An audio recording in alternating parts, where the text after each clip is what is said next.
Bienvenidas, bienvenidas al taller de hoy, que vamos a hablar sobre sentimiento de culpabilidad. Nosotras somos Magdalena Salamanca y Virginia Valdominos, psicoanalistas de la Escuela de Psicoanálisis Grupo Cero. Entonces vamos a hablar de este tema, ¿no?,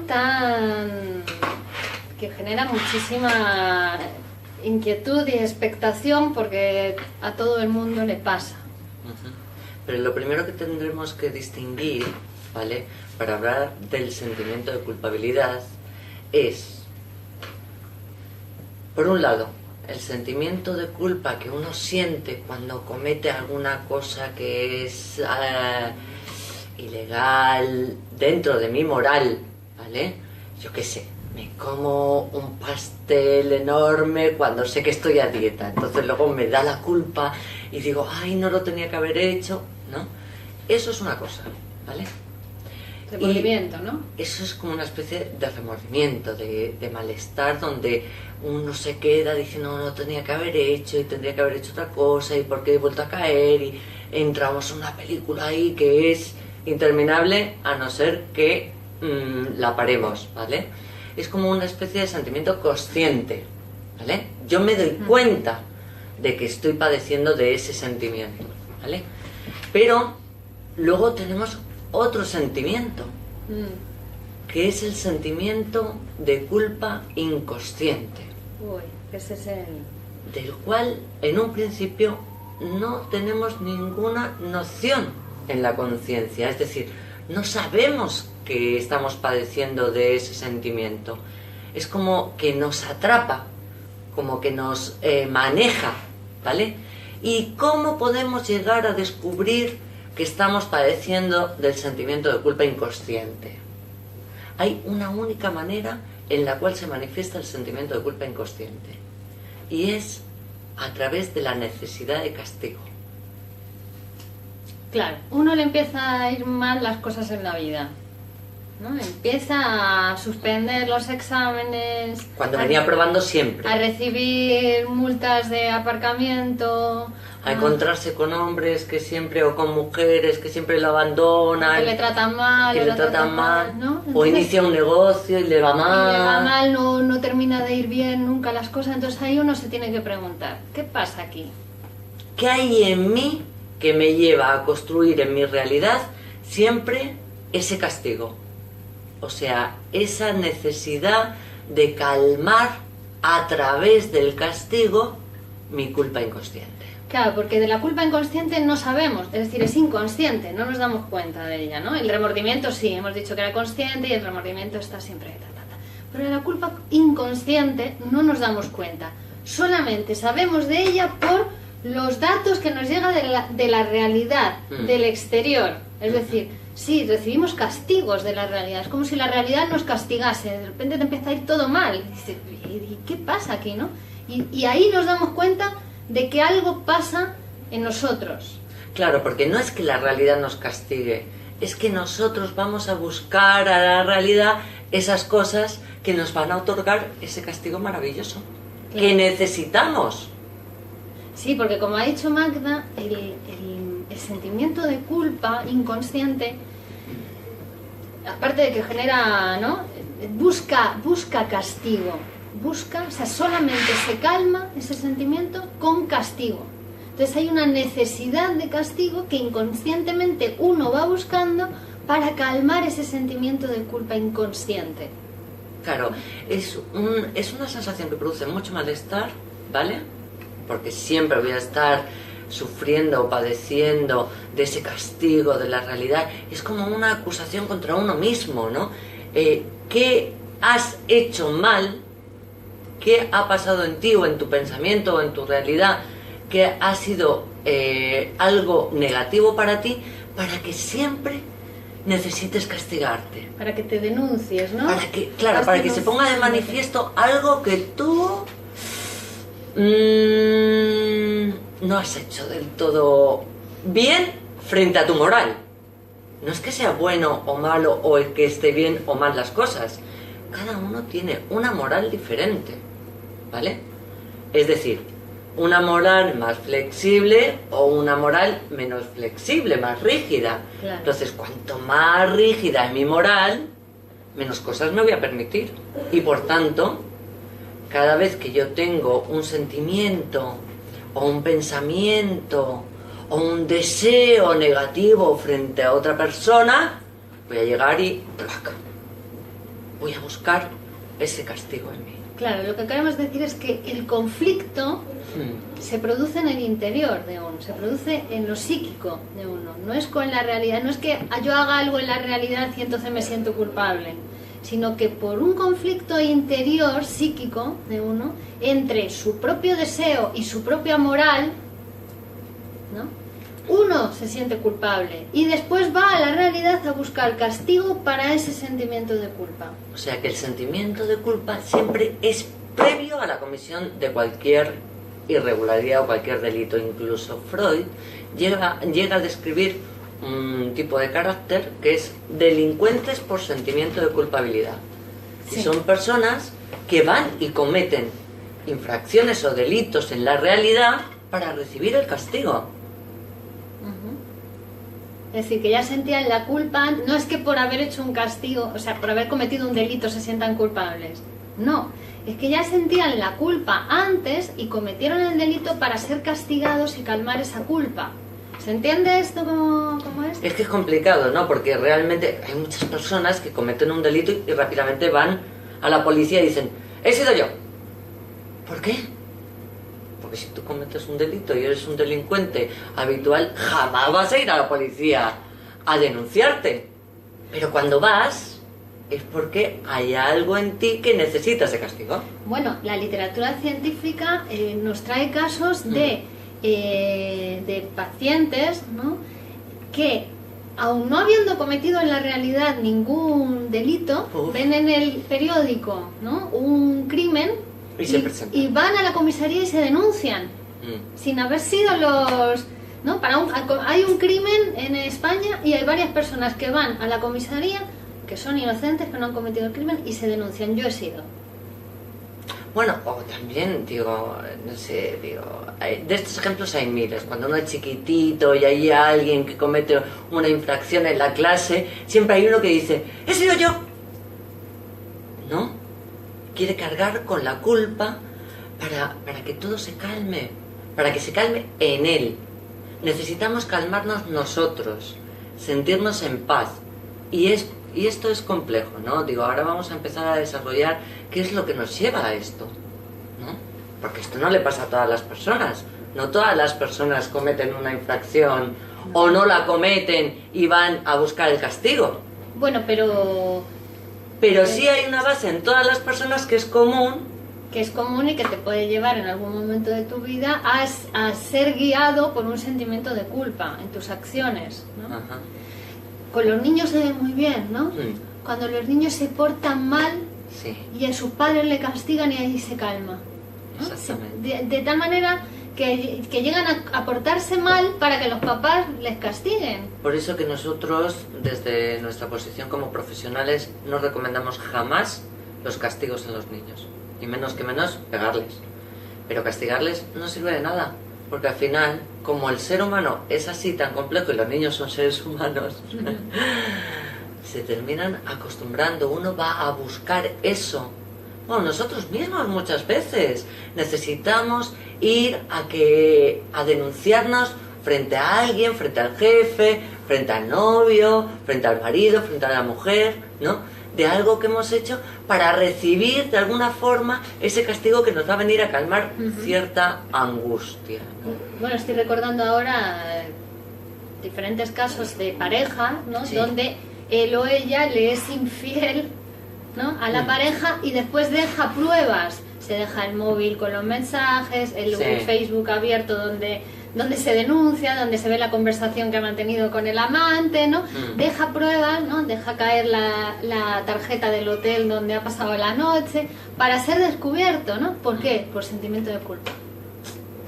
Hizo todo para ser descubierto, para que algo, ¿no?, se se cruzase en su camino, que a veces es frente a una situación feliz que está viviendo en su vida, que uno no tolera la felicidad y siente culpa. Claro, no quiere decir que uno siempre que comete una infidelidad sea por sentimiento de culpa. No, a ver. Se deja descubrir, no. Hay veces que uno se deja descubrir porque quiere que el otro se entere, pues porque no sabe cómo romper la relación, por ejemplo. También, o para fastidiarle al otro. O para fastidiar. Digo, que cada caso es puntual. Nosotros hablamos de generalidades, pero luego hay que estudiar cada caso en particular, porque cada sujeto psíquico es único, ¿vale? Aunque la estructura o los mecanismos sean los mismos para todos, luego todos somos diferentes, semejantes pero diferentes, ¿vale? Entonces, hay que estudiar cada caso en particular, ¿no? Nosotros hablamos de la generalidad, pues que ahora vamos a ir vigilando a todo el mundo que comete una infracción o que se deja las pruebas del delito. Tienes culpa, tienes culpa. Tampoco es eso, no hay que ser tan... No, pero para uno, para pensarlo para claro. uno, sí que ¿no? Claro, porque el sentimiento de culpa es como una respuesta a ese juez interior que tenemos, ¿no? ¿Vale? Ese juez interior está en todos, la moral está en todos, ¿vale? Sí, y mata más que los accidentes de tráfico, la moral, ¿no? Exactamente, ¿no? Porque dentro de nuestra estructura psíquica, ¿no?, está nuestro super yo, que es esa conciencia moral que nos impone, ¿no?, lo que está bien, lo que está mal. Y ¿de dónde viene ese super yo que nos va a marcar siempre el camino de la moral? ¿De dónde vendrá? ¿No? Vamos a ver de dónde viene, porque el aparato psíquico, como sabéis, el psiquismo, la mente humana no es sencilla, ¿no? Es compleja en el sentido de que está conformada por diferentes instancias, ¿no?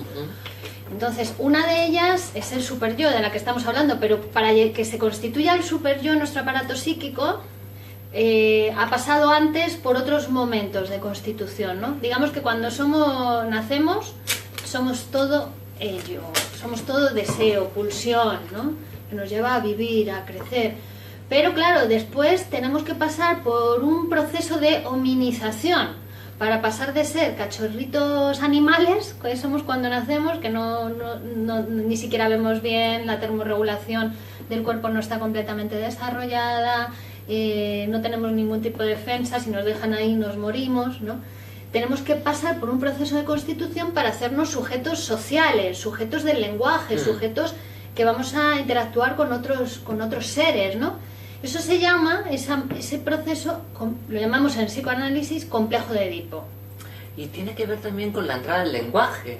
O sea, el niño cuando nace, cuando es un bebé, no habla de ba, ba, bu, bu, bu. Bueno, ya cuando hace ba, ba, bu, bu, bu, entonces es como el camino para entrar en el lenguaje, ¿no? Entonces esa entrada en el lenguaje es la que también nos va a humanizar, ¿no? Es fundamental porque es lo que nos diferencia fundamentalmente de los animales, ¿vale? Pero además de esa entrada en el lenguaje, también tenemos que tener en cuenta las personas que nos rodean. Es decir, cuando el niño nace, para el niño solo existe la madre, solo existe, o la que hace la función de madre, porque no es que tenga que ser exactamente la madre biológica, ¿vale? Hay niños, porque enseguida decimos, no, y los que nacen huérfanos y los que no... Siempre va a haber alguien que ejerza esa función sobre el niño. Que le salve la vida, ¿no? Que le salve la vida, que le dé de comer, que le meza un poquito para dormirse, que le tape, todo eso, ¿no? Que le dé el biberón, ¿no? Que le dé cariño, todo eso lo hace la función madre o la madre biológica. Entonces, eso que recibimos de la madre es tan grande, o sea, es la relación más importante de nuestra vida, siempre, tanto en niños como en niñas, porque nos salva la vida. Si no fuera por esa persona que nos atiende en un inicio, estaríamos muertos todos, ¿vale? Eso es. Quiere decir que nos salva la vida, pero esto no quiere decir que le debamos la vida, que eso luego también se pervierte en el adulto, ¿no? Claro. Muchas personas adultas dejan de vivir por atender a los padres, y eso no es lo que estamos diciendo. Es más, no lo recomendamos. Hay que atenderles, pero no hay que dejar mi vida para entregársela a ellos, ¿vale? No les debemos nada, es una deuda simbólica lo que tenemos con esas figuras. Claro, hay que devolvérselo al mundo después. Entonces estamos ahí, Entonces, estamos en el momento con idea. la madre, Claro. estamos en el momento con la madre, que esto va a pasar 1 año en el bebé, ¿no? 2 años, 3. momento donde solamente hay madre, ¿vale? Aunque esté el padre presente. Aunque esté el padre, pero para el niño, psíquicamente hablando, todavía no está constituida la función padre, es todo madre. Él y la madre son uno. Pero llega un momento en que el psiquismo ya está preparado para incluir a una tercera persona, a un tercero. Preparado relativamente. O se está preparando, ¿no? Porque claro, ahora pasa lo que pasa, ahí van apareciendo sentimientos humanos. Aparece el padre y el niño cae en la cuenta por fin que existe un tercero que también ha contribuido en su nacimiento de alguna manera, todavía no sabe muy bien cómo, pero ha intervenido, ha participado. ¿Y cómo aparece el padre? ¿Y el padre qué es? Es una función también, igual que decíamos de la madre, pero la función padre es esa que separa al niño de la madre, ya sea el padre biológico, ya sea el compañero de la madre, ya sea el trabajo de la madre, ya sea el cura, ya sea un hermanito, algo que separa al niño de la madre, que por fin va a hacer que haya dos, porque aparece un tercero, los separa y ahora ya sí son la madre y el niño, son dos seres diferentes, ¿vale? Esa es la función padre. Pero importante aquí, para que aparezca el padre, es la madre la que le tiene que dar acceso. Sí. Es decir, si la mamá no desvía la mirada hacia otro lugar que no sea el niño, jamás va a haber padre. Claro. Y esto lo vemos, ¿eh? Hay hombres de 40 años que se nota que jamás tuvieron padre. Siempre madre, se les nota. 40, 50, 60, 20, me da igual, ¿no? Es la madre la que tiene que decir: hijo, este es tu padre. Este es tu padre. Claro, y respetar. Pero no hace falta ni decirlo, mirarle, desearle, atenderle, quererle, dejarme atender. Todo eso forma parte de ese proceso de hominización que hemos dicho. Claro. Complejo de Edipo, ¿eh? Estamos describiendo para que entendamos qué es ese complejo de Edipo. Claro. Entonces, ¿qué pasa cuando aparece el padre, que es esa figura que nos separa de la madre? ¿Qué pasa en el niño? Pues la primera reacción del niño es hostil, ¿no? Hasta ese momento estaba plenamente pegado a su madre, que le daba todo, era totipotente para el niño, no necesitaba hacer nada. La madre llegaba, y la madre llegaba y le ponía la teta. Y llegaba la madre y la acunaba, ¿no? Entonces ahora la madre desea otras cosas que no son él, que no es el bebé o la bebé, ¿no? Y entonces nacen por primera vez la envidia, los celos. Sentimientos hostiles. Sentimientos hostiles, ¿no? Que en el niño le pasa que es muy chiquitito y todavía no tiene ni fuerza ni nada. Bueno, no, pero nos damos cuenta, hay una fase de los niños donde empiezan a pegar, ¿eh? Ah, sí. Con 2 años, 3 años empiezan... Al papá... O a morder. Ojo, ¿eh? Claro, porque estaban todos en la boca. Esas muestras de agresividad es porque ha venido alguien que a mí no me gusta nada. Si pudiera, en ese momento se lo comería al padre, ¿no? ¿Para qué? Para hacerlo desaparecer. Claro. Porque lo que me como desaparece. Claro. Entonces, ay, que te como, sí. Te como una... Bueno, quisiera que el papá desapareciera, que ese rival, es un rival por el amor a la madre, desapareciese, que eso es equivalente a que se muera ahí, ¿no? En ese momento. Aunque para el niño todavía no sabe la diferencia entre desaparecer y morir. Todavía no sabe qué es la muerte, ¿no? Pero él desea que el padre se largue, que Adiós. no aparezca nunca más, Chao. ¿no? Entonces, claro, después va a tener que ir aprendiendo a incluirle, a amarle, porque el padre también forma parte de su cuidado, le va a proveer de un montón de cosas, y eso es un aprendizaje que tiene que ir haciendo, ¿no? La figura del padre es fundamental porque es la que viene a imponer una ley. Claro. Entonces, él viene y dice, con tu mamá no. Y entonces el niño dice, vale, pues lo acepto. Tenemos un sujeto normal. Y dice, pues yo conozco la ley, pero me da igual, mi mamá es mía. Perverso. Conozco la ley, pero me la salto. Ese es un perverso. Bueno, vale, hay una ley, pero no quiero saber nada de ella, la reprimo. Neurótico. ¿Vale? Esto estamos hablando... ¿Y el psicótico? A ver. Y el psicótico directamente la forcluye. Forcluye la ley, no hay ley. No hay ley. O sea, ¿que tú me vienes a decir esto? No existes. Soy yo el papá. Soy yo el papá. Soy yo el papá. Soy Napoleón. ¿Lo podéis repetir? Sí. Es que... A ver si no sabes Estamos también. simplificando todo, pero para que se entiende bien, Muy, ¿no? pero estamos, digo, Porque si toda la- alguna duda, por favor, nos Sí. interrumpís, porque son cosas muy complejas que nosotros intentamos hacerlas. Sí, una duda, un problema. Sí. A ver, si la mamá no le da acceso al papá, ¿el papá puede imponer ese acceso o no? Hombre, sí, claro, en lo suyo es que el papá en ese momento le agarre a la mamá y le diga, ¿no? Póngale Aunque ley. no quieras, tú conmigo. Aunque no quieras, tú eres mi mujer, ese es tu hijo, no puedes con tu hijo cosas que conmigo sí Cuando puedes. hay un padre flojo, Claro. entre comillas, no quiero ofender a ningún padre, por favor, pero si hay un padre así que es un poco más flojo y se deja llevar por esa fuerza de la madre que es voraz en ese momento, porque es Voraz. mi hijo. Sí, porque la madre A ver, también tú está- fuera, la madre siempre quiere excluir al padre en ese momento, ¿vale? Pero si es muy voraz y el padre cae en esa voracidad y se aleja, Queda estamos excluido. perdidos. Ahí hay problema, ¿no? Porque también para la madre ese es un momento que el niño está totalmente pegado a la madre, pero también la madre pegada al niño, porque en ese momento es como una extensión de ella, el niño. Bueno, realmente es la madre la que tiene que aprender a separarse del niño. Sí. Que luego hay madres que dicen, no, yo me pido 4 meses de baja. Ay, no, una excedencia. Ay, no, otra excedencia. Dejo de trabajar. Y ya estamos otra vez. Claro. Que no pasa nada si esa mujer sigue en actividad, ¿vale? Pero si me dedico solamente... ¿Cuántos casos vemos de mujeres que se han dedicado exclusivamente a los hijos? Llega el momento en que los hijos vuelen, caen en situaciones dramáticas. No vamos a etiquetarlas, pero se producen depresiones, se Un producen montón de cosas. enfermedades, se producen de todo, porque claro, todo eso que yo he llenado durante un montón de tiempo con mis hijos, ¿vale? Ahora queda vacío. Y encima queda vacío después de 20 años. Claro. Se produce... Yo Volvamos creía que a- eran míos, ¿eh? Ya volvemos. Volvemos a la situación que el Señor nos pedía. Perdón. repetir. Decíais que aparecía el elemento perverso cuando existiendo la ley. La conozco. La conozco, pero me la salto. La conozco, pero me la salto. Claro. Está Toda el la semáforo en gramática- rojo. Y voy y me lo salto.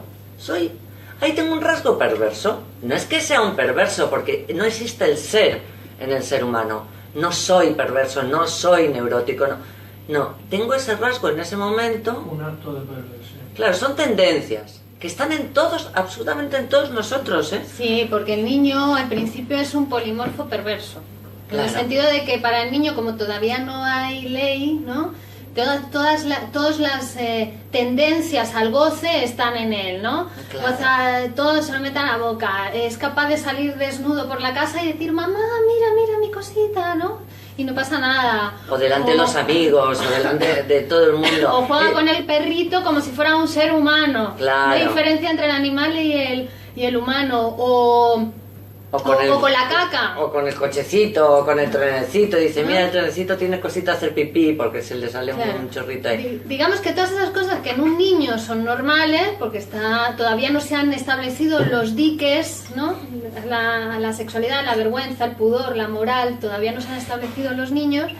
Pero si eso persiste en el adulto, ¿no? Claro. Si ya es un exhibicionista o un sadista, Claro, un sádico, un masoca o un zoofílico, o un fetichista, O un que fetichista. solamente puede tener relaciones sexuales cuando lleva la braguita roja.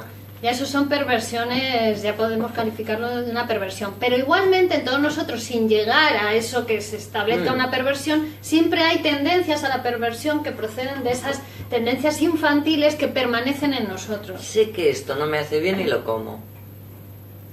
Sé que fumar no es bueno para mí y fumo. Ahí son rasgos perversos. Claro, es alto esa ley. ¿No? Sé que eso no es bueno para mí. Chao. Pero eso, llego tarde al trabajo siempre. ¿No? Estoy jugando... Pues que el jefe me empieza a mirar Por raro. supuesto, claro, ¿No? claro.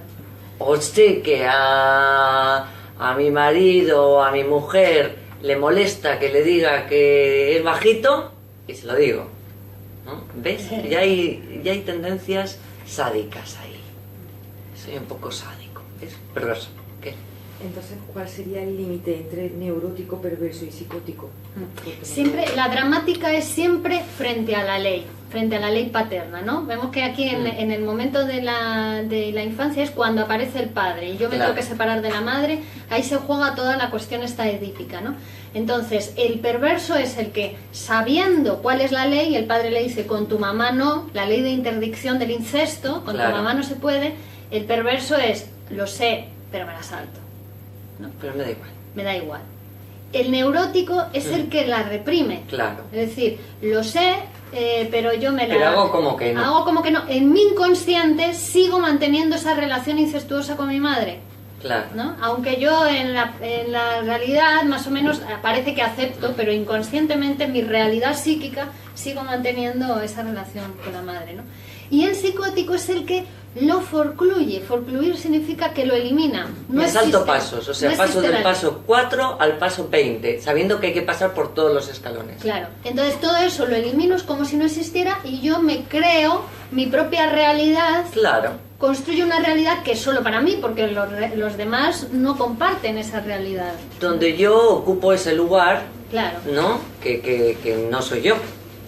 ¿Vale? Claro, como porque decía. el neurótico también crea una realidad ilusoria, ¿no? Con la que se relaciona. El neurótico obsesivo se relaciona con un montón de personas, aunque no se relacione con nadie, porque se relaciona en su pensamiento. En su fantasía. En su fantasía. Pero el psicótico es que yo soy papá, yo soy Napoleón. Claro, va a la calle y dice, soy Napoleón. Que soy papá, ¿no? No había papá soy yo. Mi mamá y yo somos pareja. Claro. Todavía está en eso, ¿no? Claro. El aparato psíquico se constituye siempre normal, ¿vale? Siempre hay una constitución normal del aparato. Lo que ocurre es que cuando yo no acepto una ley, o la forcluyo, o la reprimo, o tal, lo que hago es regresar a fases anteriores de mi constitución, psíquicamente. Claro. Regreso a una fase más infantil, donde no hay padre, a una fase donde niego la existencia de la ley, ¿no? Sí, porque esto que hablamos del complejo de Edipo no es que nos haya pasado en la infancia y ya está. Nos pasa es que nos pasa siempre. cada vez que nos tenemos que enfrentar a una decisión importante en nuestra vida, que tenemos que posicionarnos de alguna manera frente a la realidad, ahí volvemos otra vez, se vuelve a poner en juego toda nuestros significantes, toda nuestra cuestión psíquica, la drama edípica, ¿no? Acepto la ley, no acepto la ley, salgo al mundo, me quedo con mi madre, ¿no? Eso se pone en juego muchas veces en nuestra vida. Bueno, suena el despertador, ay no, me quedo en la cama. Me voy a trabajar. Cada vez, ¿no? No es cada vez. Pero claro, ¿cómo respondemos? Pues sí que hay como una tendencia en nosotros, que es cuando no se trabaja, cuando no hay transformación, tiende a repetir esa misma manera de responder. Esa es la tendencia del aparato, ¿no? La repetición. Uno repite. ¿Qué ocurre? Si uno llega a un psicoanalista, lo que se produce es, en el trabajo del análisis, autoconocimiento, es decir, provocamos a través de la palabra que se produzca en esa persona el conocimiento de lo que le está pasando, ¿no? Sí. Él mismo llega a eso y por tanto puede autotransformarse, ¿vale? Se puede transformar esa tendencia, porque son tendencias. No es que soy psicótico y como se cree tengo algo roto aquí, que luego te hacen una lobotomía, te quitan no sé qué, que no está ahí, que está en el lenguaje, que está en lo que hago, que está en el siguiente paso. Claro, son posiciones psíquicas y se puede cambiar de una posición psíquica a otra posición. No hay nada psíquica. roto en los enfermos mentales. Nada. Entonces... ¿Qué cara? El sentimiento No lo puedo creer, ¿no? No puedo creer que una persona que se cree en Napoleón no tenga nada roto. Pues no. Tiene que ver con esto que estamos diciendo, con lo edípico. Y entonces una preguntita. Sí. Entonces, en todos los casos de psicosis, ¿siempre es psicológico? ¿No hay nada orgánico? Siempre es psíquico, no hay nada ¿Siempre, orgánico. Siempre es psíquico. Siempre. Es tan complejo de pensar, ¿no? No, sí, yo creía que era muy importante. Aparte, el psicótico tiene un discurso. Uy, habla. increíble. Y ese delirio que trae ese discurso es un intento de curación, ¿eh? Si uno lo escucha, no es al azar. No elige el marciano de color verde o de color rosa o de color... No. por casualidad. Es Digo, como- uno hay que escucharlo. Es como un sueño que se puede interpretar. Claro, El exactamente. delirio del psicótico es interpretable. Hay que escucharlo para ver qué sentido tiene eso, para poder interpretarlo, que es lo que hacemos en el psicoanálisis, ¿no? Y es la interpretación lo que le va permitiendo salir de ahí y posicionarse de otra manera frente a la realidad. Porque al final la cuestión del delirio es, y la cuestión del psicótico es dejar de forcluir la ley, ¿no? Claro. Aceptarla, el que existe una ley, ¿no? Aunque hasta este momento la forcluía, no existía para él, ¿no? Y ese es el trabajo que tiene que hacer el psicótico en su psicoanálisis, ¿no? Bueno, y todo esto que estamos Sí, contando... todo es para explicar el sentimiento de culpa. Claro, porque es que, ¿qué ocurre entonces? Estamos con mamá ahí en una relación idílica, única, amor único, donde en mí se van despertando, hemos dicho, polimorfo, perverso. Gozo con cualquier parte de mi cuerpo, mi mamá me toca, me limpia, me cambia el pañal, me frota, y yo tengo sensaciones. Aunque no lo creamos, los niños chiquititos, los bebés, son placas sensibles, absorben todo y además son todo su cuerpo es una zona erógena. Por eso que no conviene tocar mucho a los bebés, ¿vale? Que a veces ni a los niños, ¿no? Porque se les despiertan deseos, ¿vale? Sí, y su primer objeto de deseo es la su mamá. madre. Deseo, ¿Vale? deseo, de lo que se dice De desear. deseo. Desea a su madre, su primer objeto. Después va a desear a su padre también, ¿no? Sí. Más tarde. Pero el principio Claro. es el deseo por la madre. Y decimos, cuando interviene el padre, el odio por el padre, que La desaparece. agresividad, ¿no? la hostilidad fuera. Entonces se produce un amor exagerado por... un amor exagerado no, un amor primitivo por la mamá y una amor agresividad primitiva por el padre, ¿no? Primitiva como primigenia, no porque seamos primitivos, no, ¿vale? Pero entonces tengo una actitud de aceptación de la madre, pero también voy a tener una actitud de rechazo frente a la madre luego, ¿vale? Sí, un poco porque, más tarde. Porque después da la vuelta, veis en los niños que hay una fase Claro. que están pegados a la madre y luego hay otra fase que están súper Pegados pegados a al los padre, padres, ¿no? Después claro. hay una vuelta donde pasa lo contrario, es el amor al padre y la madre se convierte en el rival Claro. por el amor al padre. Y esto les pasa tanto a niños como a las niñas. O sea que tenemos sentimientos de deseo frente a la madre y frente al padre y también sentimientos hostiles frente a ambos. ¿Qué es lo que provoca el sentimiento de culpabilidad? Ya me tenéis que responder vosotros. ¿Qué es? ¿En qué pensar? En no aceptar a los padres. El no aceptar esos sentimientos. Ah, sí, sí. El no poder aceptar que tengo un deseo por mi mamá y Y una que tengo hostilidad. una hostilidad por mi papá. Claro, porque después el super yo, este que decimos, la conciencia moral, Que decimos- que todos tenemos en nuestro interior, ¿no? Porque al principio todos somos todo deseo, después Claro. se constituye el heredero del complejo de Edipo, es el super yo, es la conciencia moral. Cuando nos tenemos que separar de los papás definitivamente, no nos separamos, sí físicamente, pero los interiorizamos, ¿no? Quedan en nosotros. Claro, porque nuestros una cosa modelos. es la separación física y otra es la separación psíquica. Y la Claro. separación psíquica pasa porque pasemos esas figuras por las que tengo un amor exagerado y una rivalidad exagerada, los paso a mi inconsciente. Devienen inconscientes. Eso es. ¿Vale? Ahora Pero tengo- quedan ahí. Ahora tengo No un se van. padre y una madre que son psíquicos, que no son los papás que tenemos en casa, sino que ya lo llevamos incorporado a Mm. nuestro padre y a nuestra madre y nos dice, eso está bien, eso no está bien, eso lo haga, eso no lo hagas, eso hazlo, eso hazlo. No, eso no lo... Ese es el juez interior que llevamos dentro, ¿no? El super yo. Entonces, ¿qué pasa? Que aunque nosotros inconscientemente la relación con el padre y la relación con la madre, el deseo sexual, ¿no? Hacia la madre o hacia el padre y la agresividad, lo hayamos tenido que reprimir y esté en nosotros inconscientemente, para el super yo no se le puede ocultar. El super yo no le podemos engañar. Psíquicamente, algo que hayamos deseado o fantaseado, aunque no lo hayamos hecho en la realidad, nuestro super yo, nuestra conciencia moral, lo juzga como si lo hubiéramos realizado en nuestro psiquismo. Vete, papá, no quiero verte más. Quiero que desaparezcas. Esa hostilidad queda latente constantemente y ese super yo no te perdona haber sentido eso.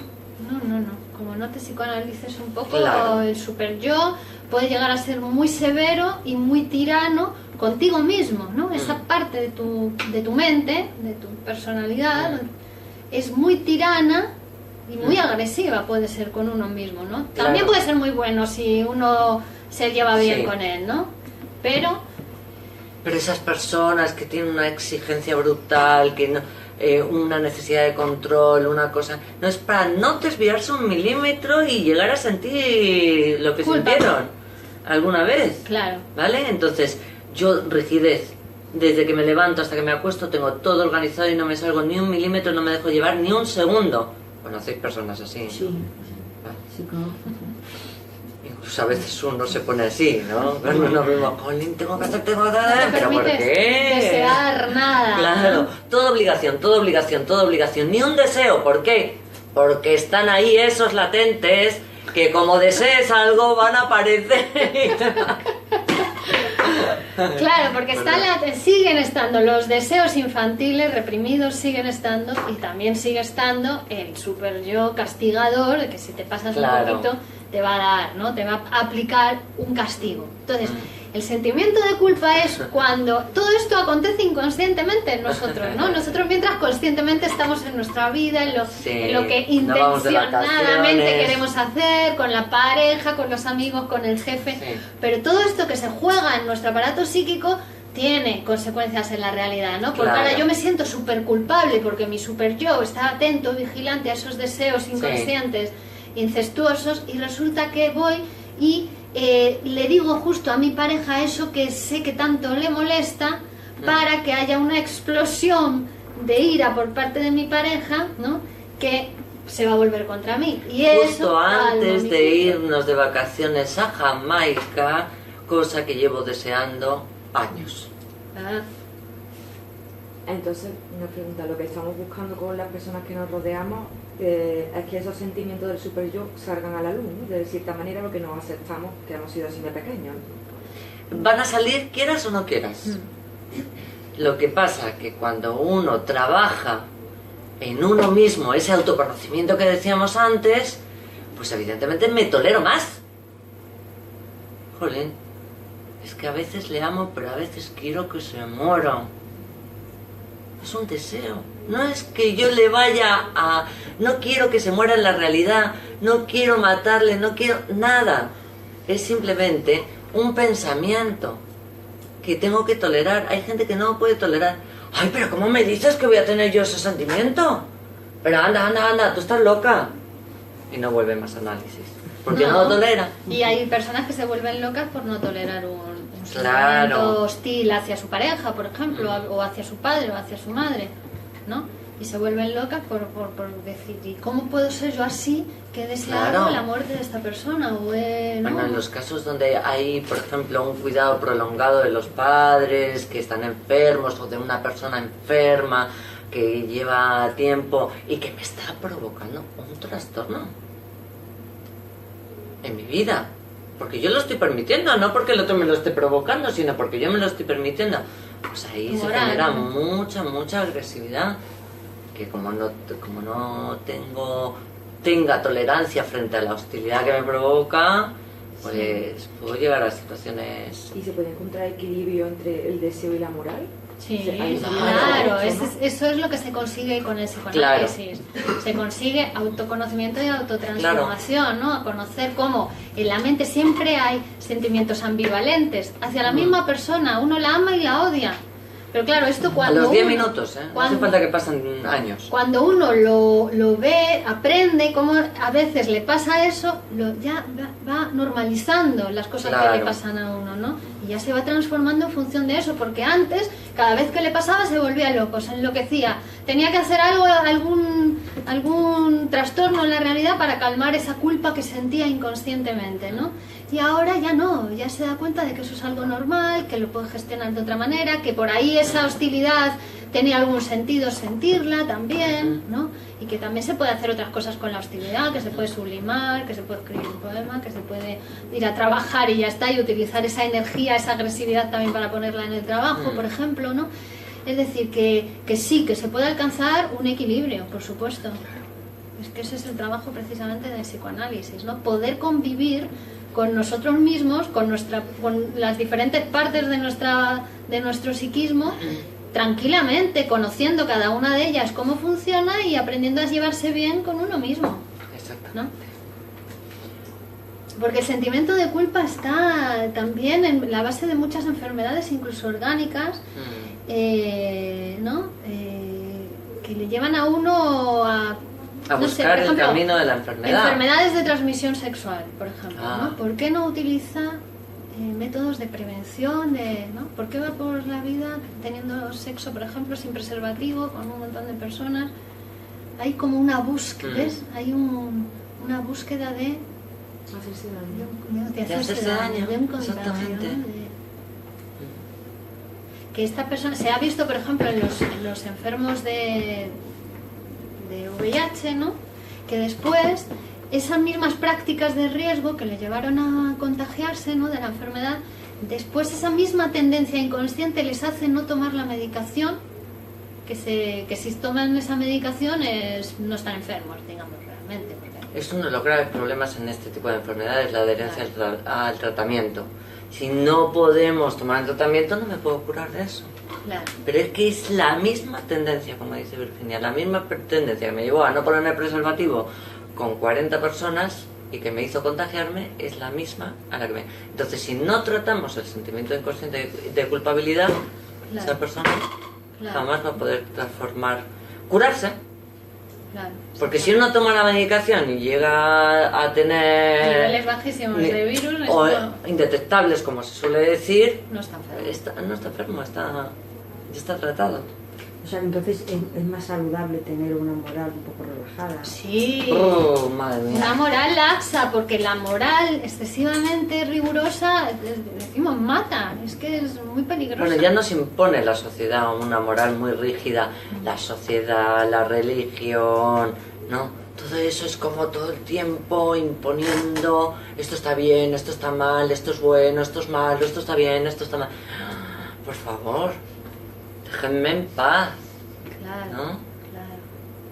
Y tiene algo que ver la responsabilidad aquí. La responsabilidad, ¿cómo Ajá. sería? ¿No?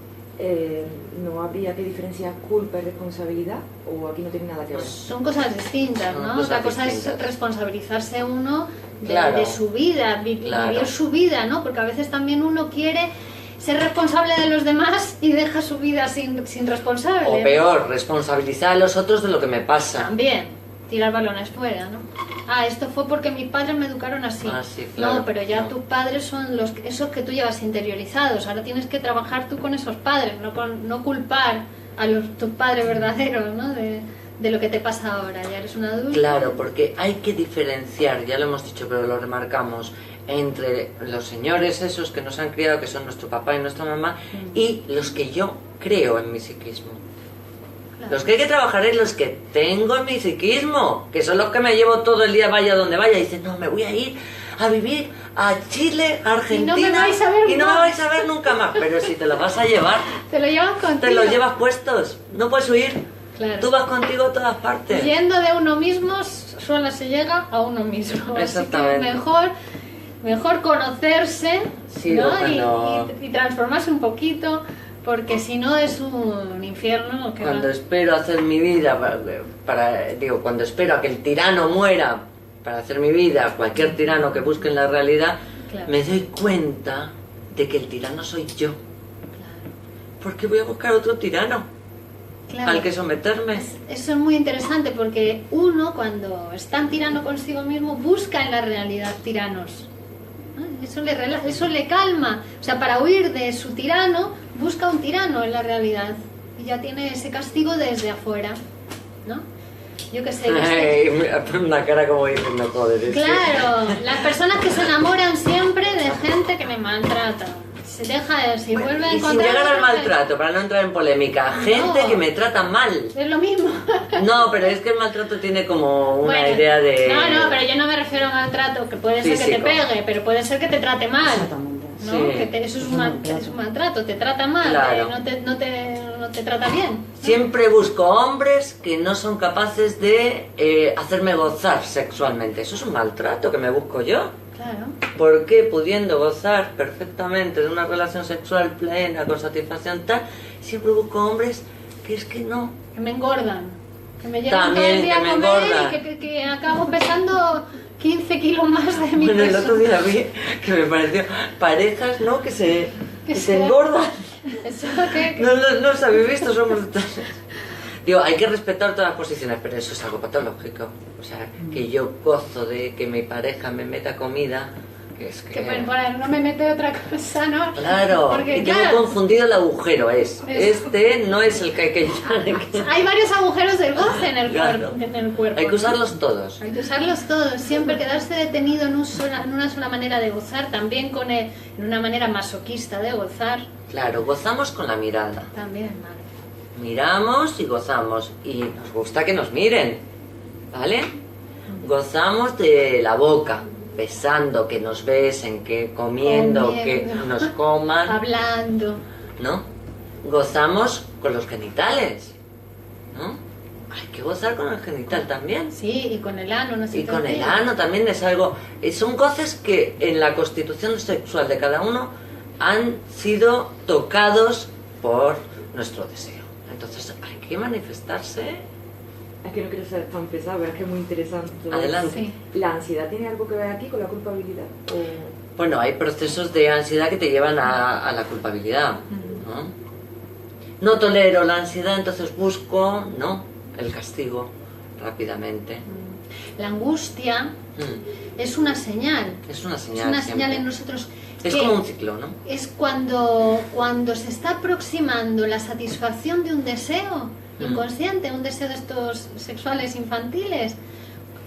Cuando sentimos angustia es porque se está aproximando un deseo de eso, es una señal, como en los sueños de angustia, ¿no? En las pesadillas. Nos despertamos, sentimos angustia y nos despertamos cuando está a punto de realizarse un deseo en el sueño. Pues en la vida es lo mismo, cuando sintáis angustia, tenéis que pensar que es una señal de que un deseo se va a realizar, y a veces la angustia es productiva. A veces sentimos angustia antes de ir a trabajar, cuando tenemos que hacer una presentación muy importante delante de gente, ¿no? Necesaria, La angustia es necesaria. El problema es cuando se convierte en una cosa patológica, Es ¿no? un La angustia y el miedo es lo mismo. No es lo mismo. No. Vamos a matizar una cosa, perdón. Es un instante la angustia, yo siento un instante la angustia.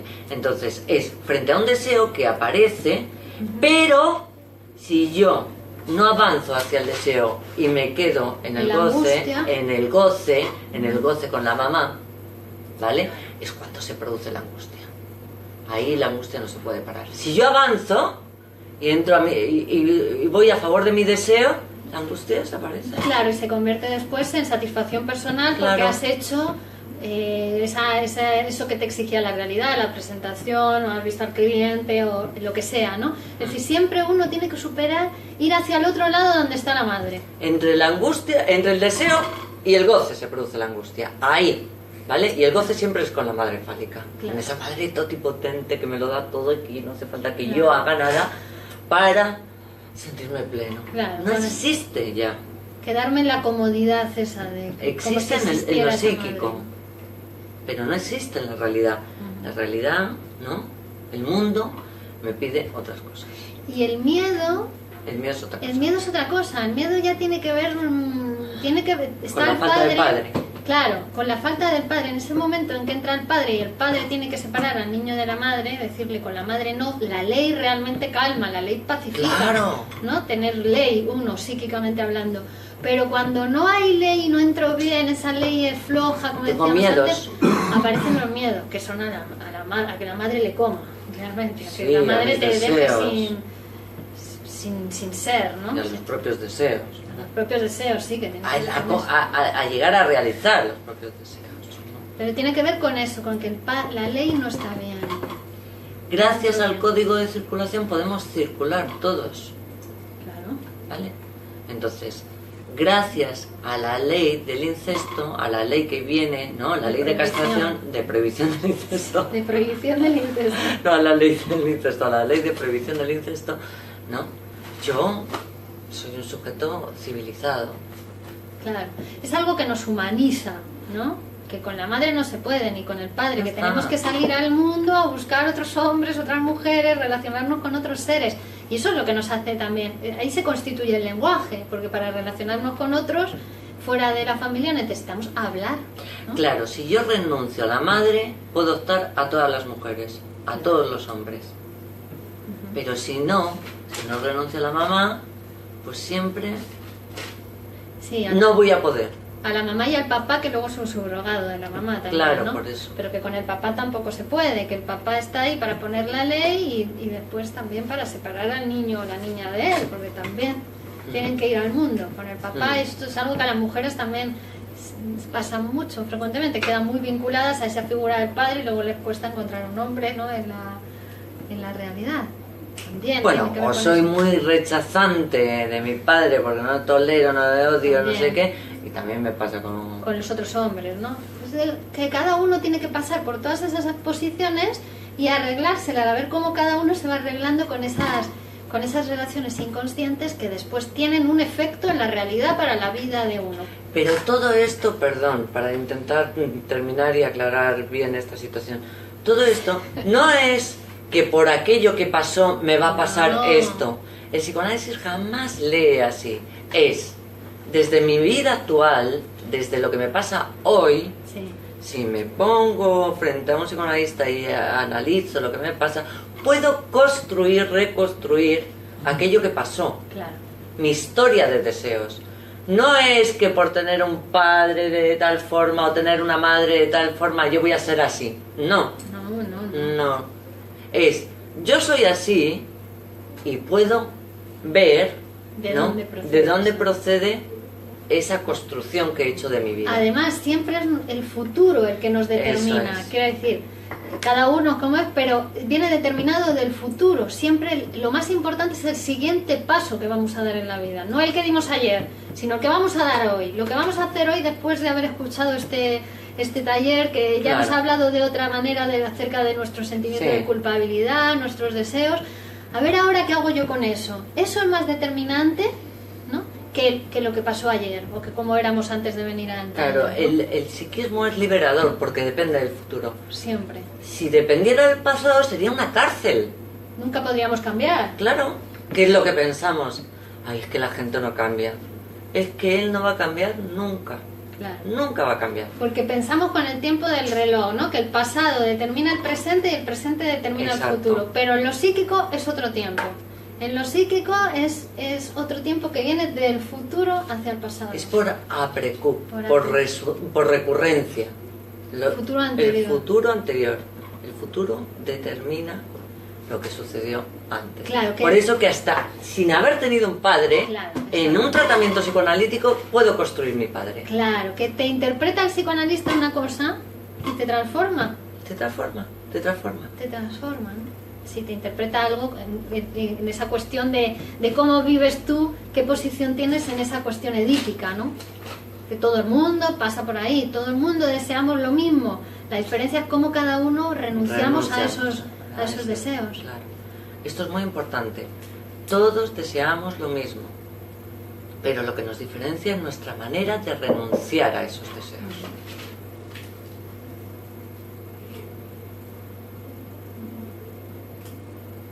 Que no nos tenemos que sentir mal por lo que deseamos. Tenemos que aprender que son deseos normales, comunes, Que le pasa a todo el mundo. que nadie dice, porque claro, como son deseos tan... ¿cómo voy a querer? Ay, matar a mi papá. No, Y No. aparte que es inconsciente, Es tú inconsciente. lo Ni vives de siquiera otra lo vives, manera. claro. Tú vives como que no lo ves, es inconsciente, ¿no? Pero está en la base de esa búsqueda de castigo, de esa para calmar la culpa. No tolero un jefe, no tolero un jefe. Siempre voy de trabajo en trabajo en trabajo y tengo problemas con los jefes, ¿vale? Me piden de todo, ¿no? Es una manera de matar al padre, De no aceptar la ley. no para aceptar la ley.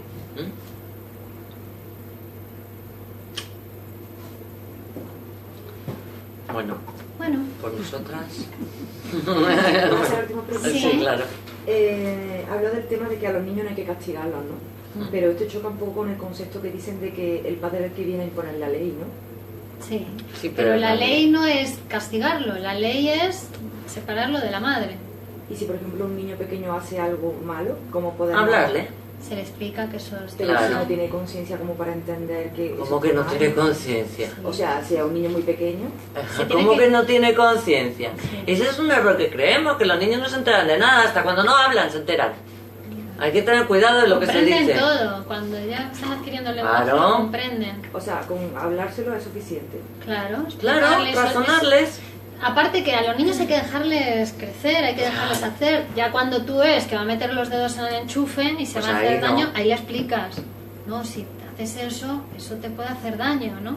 Pero es hablando, porque castigarle va a volver a hacerlo para buscar de nuevo el castigo. Cuanto más prevención se impone, más ideas le das.